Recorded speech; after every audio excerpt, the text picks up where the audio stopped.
Okay, this is the perfect square pattern. So you always know you can use the perfect square pattern when you look at a trinomial, and these are all trinomials because they have 3 terms in them. You know it's a perfect square because if you look on the ends, you have squares on the ends. So I have x squared, 36, 16x squared, and 9, 25x squared, and 4, 9x squared, and 49.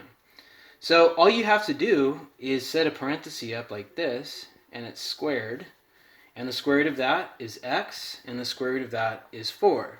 Now, as far as whether this is an x plus 4 or an x minus 4, all you have to do is look at the middle term, and you can see it's a plus, so this is a x plus 4 squared.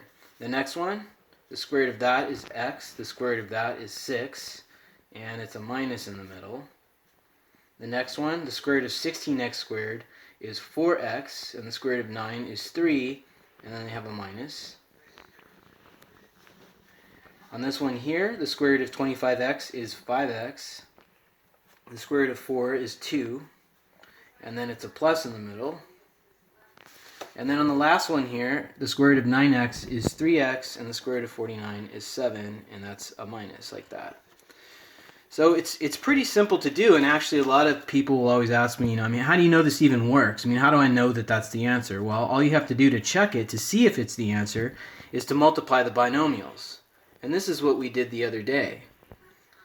So if this means 4x minus 3 times 4x minus 3, because it's squared, so if you go ahead and put this on an area model like we did a couple of days ago, you can actually see that this really easy pattern works. So 4x times 4x is 16x squared. Negative 3 times 4x is negative 12x. 4 times negative 3 is negative 12x. Negative 3 times negative 3 is a positive 9. So if I add all of this up on here, 16x squared, negative 12 plus negative 12 is negative 24x, and then that's a positive 9, I get exactly what I started with. So you can see it works, and if you want, you can check all of these, but that's all there really is to factoring perfect square patterns.